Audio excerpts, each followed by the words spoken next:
Hello, welcome there, people. Welcome to another episode of the Struggling Hunters. You got me, Joe, and on the other side, you got Eric. thanks. Yep. Uh, Again, thanks for tuning in. Thanks for listening to us. Thanks for, I guess, donating your time, carving out a chunk of your day to listen to us. We appreciate that very much. Um, Appreciate your interactions that you've been giving us on Facebook and Instagram. Picked up a little bit more there, which has been kind of fun. Uh, but yeah, anyway, so kind of catch up a little bit. Uh, my late season mule deer hunting here in Utah is done. I wish I would have got something. Didn't get anything, but I did catch a lot of good memories this year. A lot of learning experiences. But on to the next and more prep. Uh,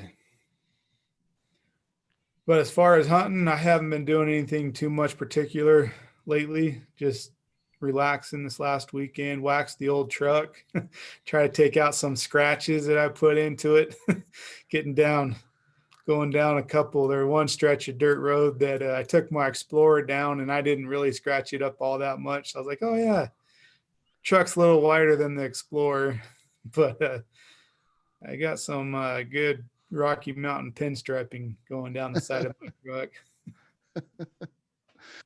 Uh, that's the joys of hunting, huh? Yeah, that's. Oh, so like kind of along that note, I'll segue here just a little bit, but I think I want to pick up somewhat of an ATV, something I can put in the back of the truck or trailer and then park the truck and then drive around all the dirt roads without driving my truck around. And I got a couple ideas. I got a four-wheeler I can pick up, and then I don't know. Are you familiar with the taco bikes?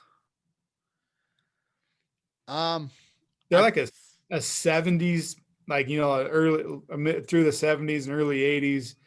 They're like a tubed frame bike, and they're like a little 50 little pit bike, but before like the little 50s became what they are today, they're just tubed frame and kind of 5 horsepower engine on them, like nothing too spectacular. But anyways, I got an engine for this little three-wheeler sand buggy thing that I got, and I haven't got that running yet. But that engine, I believe, will fit on one of these little like taco bikes, and I figured if I can find an old one that needs a new motor. The nice thing about that is that it doesn't take up much room in the truck. So, you know, and anyways, I thought that would be maybe a little segue there, but I wanted to throw that out there while I was thinking about it for a next year preparation. So that way I can keep my truck from getting scratched up. it's not a bad idea. I've actually had the same idea for the four wheeler. At least is trying to find a cheaper old four wheeler somewhere. Right. And Well, that's like the one thing though, is like, as I've been thinking about it is, it'd be nice to be able to, cause you always want to you get that midday, or, you're not doing as hot as you think you're doing in a particular area. So you want to go to a new area. And yeah, like you're kind of out there ways and you're burning the gas up in your truck and you can't really drive forever out there. But one of the other idea behind that is, you kind of gives you opportunity to hit other places. yeah, I had that same thought this year whenever I was hunting by myself, and I was taking my pickup out, or I went hunting in the morning, then I came back and jumped in my pit and was driving a little ways, and the road was muddy enough. It was right after that snow, and the snow was melting. I kind of got a Yeah. little nervous. I was like, I don't want to get this thing stuck. So I turned around. So long story short, I was really thinking about the four wheeler because I was like, if I had a four wheeler, I wouldn't worry about it so much about getting stuck or anything, and I'd be able to kind of zip around a little quicker to where I want to go, explore new territory. And I feel like with the pickup, you kind of do have limitations with that. So I've been kind of thinking the same thing. So I don't know. We'll see. We'll see where that go. I got so much stuff I want to get this next year. I don't know if the 4-wheeler is really in the budget, but I definitely been Right. thinking Like I about said, it. I got one that I can just go. I just need to pick it up, license it, and I think put a battery in it and run some good fuel through it and grease it up, and then I'll be ready to go with that. Or like I got my little 3-wheeler thing here. It's a like it's not a 3-wheeler like you think. Like a Honda 3-wheeler. It's more. It's those Volkswagen like 3-wheeler looking things, like, yeah, the Volkswagen motor in the back, 2 wheels, and then it goes up into a 3-wheel cart thing. I don't know if they Like a can't remember. buggy, like a Yeah, sand like buggy. like a buggy, but it's 3 wheels. Oh, really? Yeah, it's a motorcycle. Anyways, that's like what this thing is. Like you sit down low in it like you would like a go-kart. You're not sitting on top of it. You're actually sitting in a chair. But Hmm. but That's maybe I'll get. interesting. Yeah, it's kind of fun when Yeah. it's but anyways, I guess we'll go ahead and dive in to a little bit of I guess our main topic of discussion for today is mostly Eric came across and he shared it with me, this article. Was it through the Meat Eater? Yeah, it was through the Meat Eaters website. I get emails from them about topics that they're talking about, and I guess I could just kind of start it off. So, the Meat Eater website, they made an article about deer scat, and this is something that's got me for a lot of years too. And a lot of people think that deer scat, like if it comes in a big clump, it's more than likely a buck. And Right. I've was told that as a young guy. I'm sure you were. I think a lot of people were. And No, like I'll admit that as I've grown up through my hunting, and it's not that I've actually ever seen a deer poop or a buck poop and run up to it and all right, let's look at this. Like you know it's always, oh, here's a herd of deer moving through. Oh, these ones are bigger. That's for sure a buck, and oh, he's big. yeah, yeah, and that's kind of what this article is talking about, is basically uh getting rid of the old myths about things like that. And basically, yeah, it's not really true. I mean, uh if it comes in a clump, let me try to make sure I get it right.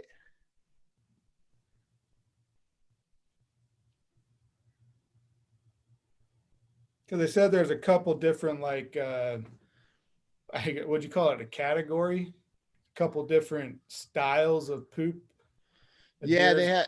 they have the like the more firmer, um or when it's individual droppings similar to a rabbit. um it's from firmer foods like leaves, twigs, acorns, and grain. And the more like lumpy, smooth droppings come from deer that are eating softer foods like grasses, fruits, clover, and alfalfa. So so it doesn't really matter. It doesn't determine sex. It just determines what they're eating more than anything.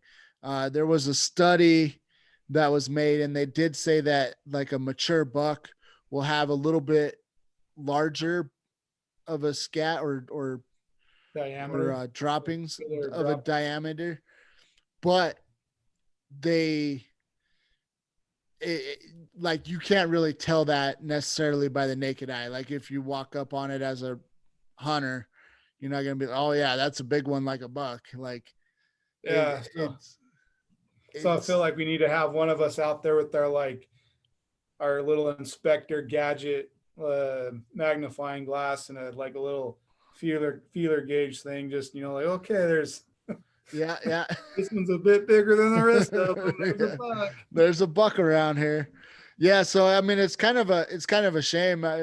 It's funny because I mean, I was told that myth years and years ago, and I mean, I always went by, see a big clump of scat. I was like, oh, there's a buck in here, somewhere, and come to find out, it really doesn't matter.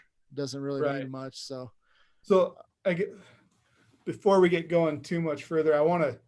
I mean, that's pretty much the extent of the article, but at the same, but I don't want to.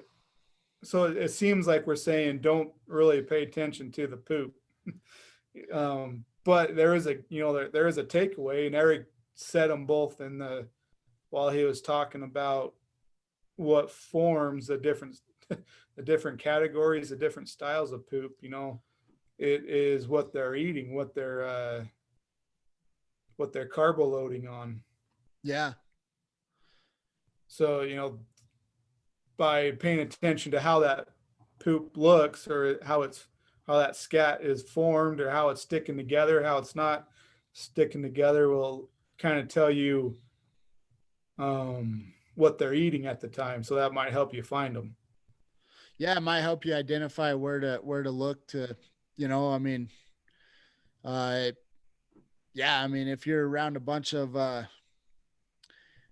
acorns, or I mean, you might be able to find, I guess what I'm trying to say is you might be able to kind of get an idea where they might be bedding at, True. because they'd be close to their food. Um, or by finding the vegetation, you might be able to find where they're bedding at. And I don't know, it was an interesting article.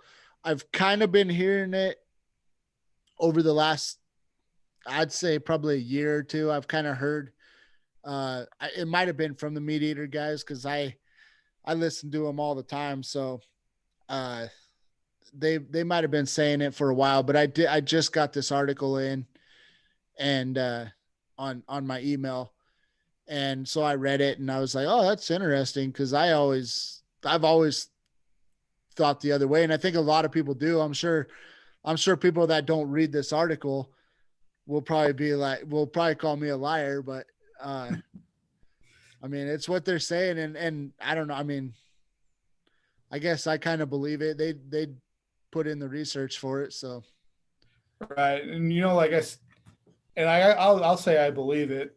Um, Partly because I haven't really, like I said, gone out and like watched a buck poop and really paid attention to it. I've always come through an area, and then like I'll go up as much as to even say like a smaller elk scat. I'll be like, oh, it could be a buck. It's it's more likely an elk, but like, oh, it's bigger. It's got to be maybe a buck. yeah, yeah. I've probably made that same mistake myself.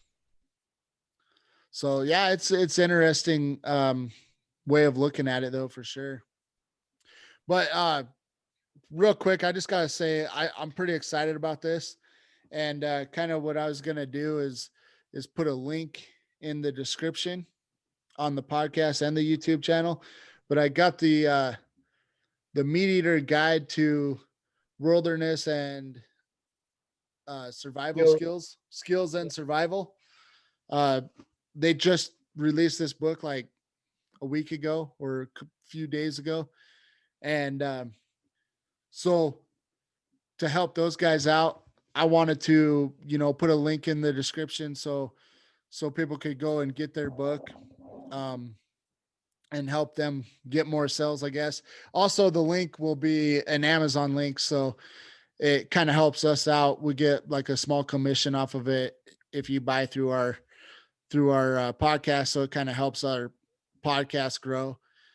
And I don't know, for me, I'll tell you, I really like Meat Eater guys. Steve Ranella, I've I mean, he's kind of an inspiration for me to be doing a podcast. I I mean, I love he's articulate, he's like a real articulate guy, the way he speaks, the way he kind of makes sense of a lot of things. Um Really a big fan of the Meat Eater crew, and because of that, like I said, I really like what they have to say, and I inspire to be, like them, I guess, or that's kind of my thing. So yeah, if you guys are interested in getting the book, get the Meat Eater Guide to Wilderness Skills and Survival. I think it's a pretty good book. I'm excited to read it. I just literally just got it like yesterday in the mail. So I didn't even know if I was going to be able to talk about it on the podcast, but I got it in the mail. I haven't really had a chance to read too much of it, just a few pages. Um, Pretty excited about it though. The thing that I like about the book, or the, is I want to get better about my skills and survival out there. And so reading that, I'm hoping that I'll come across things that I'll be like, huh, I never thought about trying that, or, something like that, and taking it to hunting camp and trying it out. But I also think, like, I like to bring a book, and I don't always read as much as I want to, but I try to always bring a book to hunting camp for that reason, just so I can kind of have something to read and go over at night whenever there's nothing else going on. And so I figure I'll probably take that out to hunt camp and read that, and also, I don't know, maybe one day it'll come in useful if I ever get lost out there or something. Yeah, no. So like kind of along those lines, like I was gonna ask you, you know, kind of two questions, and you kind of answered them. I was gonna ask you, what do you expect to gain from the book as a wilderness survival person, as wilderness survival, and then what would you expect to gain from the book as far as a hunter goes? But you you pretty much answered those questions. Yeah, I But I was, like, and then like I just thought, well, I'll just throw in my 2 cents, and then like all that would be is, becoming. We've talked about becoming better woodsmen, and I think that could be kind of a huge benefit in learning those wilderness skills and understanding, where to find certain things. So that's going to help you, maybe look for food differently, like that elk or deer is going to eat than you normally would. yeah. Yeah, I think I mean, I agree 100%. I just think that there's probably like things in there like the pocket knife that I carry, or I might change that up because they might have a different kind of pocket knife that has a reasoning for. Well, I'll be honest, I usually just carry my buck knife and my my javelina um skinning knife. And but I mean, I say that because I see a picture of a little knife there carving Uh, up something, and I'm like, well, maybe they're. I haven't read it much, so I don't know what's in there, but they might have like a certain pocket knife that you might want to carry for survival stuff, and so just things like that to think about whenever you're out there, and being more comfortable out there with the woods.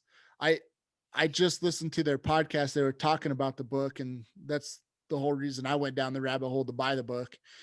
But they were talking about it, and just that was one thing that they were saying is, this book is pretty much for anybody, even somebody that don't really hunt. You could get that book and go through it and just have more confidence out there in the True. wild. That's a good point too. Like, I'd say, and we've discussed this in earlier podcasts, but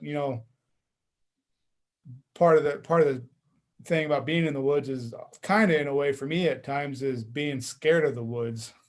Yeah. And what I mean by that is, getting hurt, getting stranded, um, getting lost, uh, running out of food and being lost. And so you kind of, luckily I haven't really been in any of those situations, but you never know when they're going to occur, and so if you're, new to hunting and want to have the confidence of being out in the woods, there's one thing you could do is pick up that book and pick up those skills, or gain an understanding how to pick up those skills. Yeah. To add into what you're just saying, um, a lot of my outdoor skills kind of came from what I never really thought about. A little bit of ego, I guess. As I get older though, I feel like I have less ego in some things, but as a young man, my ego was like, oh, I'm an outdoorsman, I don't need to read all that stuff. And as I get older though, I'm like, there's so much that I don't know. But growing up, I learned a lot about the outdoors, what my mentors taught me. But I feel like that kind of a book like that, I mean, it's full of information to help you survive. And I think about it, especially like whenever, me and you both, we hunted a lot I mean, you hunted way more than I did by yourself, but we both hunted up, a fair amount this year by ourselves. And I think something like that is, just to have those ideas and in the back of your mind. Like you brought it up. I know that there's a medical section in there. Just off of what they said in the podcast, there's a medical section in there about, if you do end up cutting yourself or twisting an ankle, or I don't know what you can do about twisting it. I mean, if you twist an ankle, you're just probably gonna have to limp back as best you can back to camp or whatever. But they have that in there, a whole medical section. And I just think it's good information to learn, and the more people that are going out in the woods today, I mean, I think it's a great thing. I know that, and they alluded to this too. I know that there's a lot of other survival books out there and stuff, and they have some stuff in there that they put their own twist on, and they admitted to that, kind of paraphrasing what they said, but I mean, I don't know. I'm excited to read it. I'm excited to go through it, and like I said, I mean, by next hunting camp, I'll probably have a few extra tools in my arsenal for survival and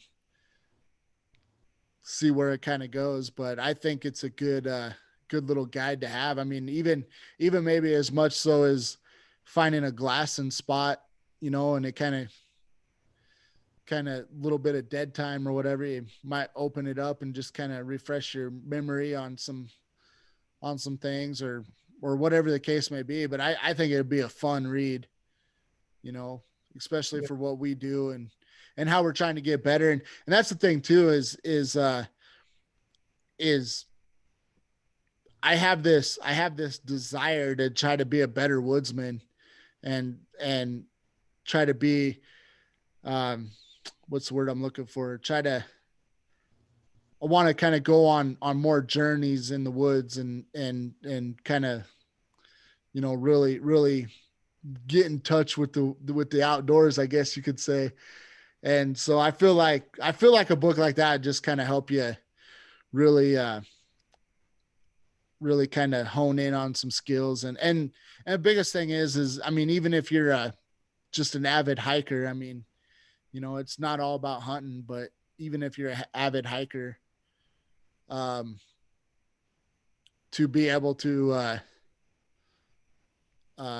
just have those skills and give yourself more confidence about being in the outdoors, knowing that you could take care of yourself, or maybe a buddy if somebody gets hurt, or if you get lost, you'll know what to do.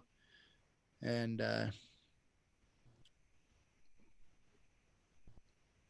yeah, I don't know. That's kind of, there was something else that I was going to say, but I forgot. I forgot what it was. Um, but yeah, I mean, But yeah, so like, I think at the end of the day, you gaining that confidence in being in the outdoors, being in the woods, being in the back country, is just going to make for a more enjoyable time too while you're out there. yeah, Like you said, taking care of yourself, taking care of your buddy, you know, understanding what to do in a situation. Hopefully, you have the right mind and not in too much panic, and do the right thing, not getting yourself into more pain or hurt worse. But yeah, like yeah, I couldn't, it wouldn't, it won't, it will not hurt. It only benefits you to understand a little bit more about being out there in the woods. Yeah. I do have one thing to say, or I kind of remember what I was going to say now. So you watch that show Alone, right? Uh-huh. And you know how this is where I knew that I needed more knowledge about the outdoors. I mean, this doesn't really, it kind of relates to the book, but it definitely planted a seed in my head. Those guys that make those fish nets so the fish can get stuck in there. I don't know if that's in this book necessarily, but whenever I saw that on Alone, I'm like, how do they make those nets? I mean, that's a good idea. Yeah. It Yeah. didn't always work for every person, but it worked for some of them. And I'm like, I don't know how to make that kind of net. True. The only thing, I mean, the only thing I could do is just, well, how it even, yeah, anyways, guess is just get a bunch of strings and just start tying little knots. But it's a lot of patience. But I guess, you want to feed yourself. So you're doing everything you can. Uh, yeah, but things like that, I mean, it's kind of like, I hope that I never need to use it, but it'd be nice to know just in Yeah. case I ever did need to use it. Might even be nice to practice a few times and try to make one. But I mean, whenever you're making those nets, I mean, how big do you make the holes? You know? Right.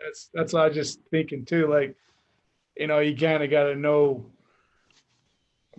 hopefully, I mean, I would base it off the size of the stream. So like, a big river is going to have probably decent sized fish. So, not a big hole, but not a small square. And then like you start getting down into streams and creeks. I don't know if they're really, a size between that, but then, like lakes or whatnot, like I'm sure high mountain lakes aren't going to have the biggest fish. So anyways, yeah, like, the size. So it's kind of like, a goldfish is only as big as its aquarium. So kind of, that's the only thing I'd, without reading anything, how I'd base it. If it's a little stream, you're going to have little fish. So yeah, I got a story about goldfish. Um, so whenever I was a young man, I worked at the sanitation for a little while. And one of the places that we went was uh to the uh I can't think of the proper name. I want to just call it the poop plant where where everybody's. So anyway, long story short though, uh the facility, they had these these little water sections where things get filtered, the human scat gets Yeah. filtered through. And anyways, the guy that worked there, he threw a couple goldfish in there. And these areas were pretty good, or these pools or whatever you want to call them. They're fairly big size. And man, I swear those goldfish were like 10 inches long at least. Biggest goldfish. I mean, all the goldfish I ever seen was like, what, 2 to 3 inches or something like that. And these Yeah. goldfish were huge. They look so weird. But anyways, yeah. So that's a little story about goldfish. And what you said was accurate. Is they grow to their aquarium size. Huh. So Interesting. Yeah. yeah. It was quite the deal. Huh. That's kind of cool. But Yeah. anyway, like, that's what I'd have to base it off of if I was making a net. What size of fish you wanted? Yeah. Or how big to make the net was according to how big the home of the fish is. Yeah. Yeah, it's just kind of interesting stuff. That show alone, like that really brought me a lot of thoughts to my mind as far as I'm like, I don't know if I could do it, man. I'd like, like I said, my ego says that I could do it, but then like reality, I'm like, I don't know if I could do it that long. Right. I think I could last longer than 3 days. You know, some of those people, they kind of, they quit after 3 or 4 days. I think I could last a couple weeks, but, Right. uh, I don't know. I don't know how much longer after that. I guess it depends on how much food I'm getting too. I'm sure if I don't eat for 3 or 4 days, I'd probably be pretty miserable wanting to quit. Right. But I don't know if I got a moose, that'd probably help Yeah. me stay in the game for a while. For a long while. Yeah. They're getting good though. Or the last season I watched, man, they were out there forever because it was like 45 days, 50 days or something. I mean, they're getting all the way up to like 80, 90. I can't remember exactly, but I remember it was like 80, 90 days or something in the last couple seasons. I'm like, man, they're starting to really stretch it out. Huh. Interesting. Did you see that one where the one guy was eating a bunch of mice out there? Well, yeah, that was yeah. I've seen one where he was catching up all the catching like using little deadfalls and squishing mice and traps and stuff. Yeah, I don't know if it's the same one, but I did see one where he was eating a bunch of mice. Yeah, I don't know if there was a couple of them that did it, but that guy, man, more power to him. I'd have to quit if if it got down to that. I don't know what it is, but I don't care if they're woods mice or whatever you call them out, but Right. I couldn't Yeah. do it. I'd have to draw Yep. the line there. True. True. But anyway, yeah, that's all I got for tonight, Joe. You got anything else? No, don't. I don't think I have anything. I don't have anything else. Kind of went over everything I kind of had bullet pointed for tonight. Well, I guess the last thing, guys, we kind of went on about the book a little bit more than I even thought we would. Um, so just as a reminder, we'll put a link in the description below so you guys can easily go and click over to it to buy it if it's something that you wanted to buy. And that's all I got. Yeah, I'm good. Sounds good. Well, guys, thanks for listening to the Struggling Hunters, and we'll catch you on the next one. See you guys. Have a good one.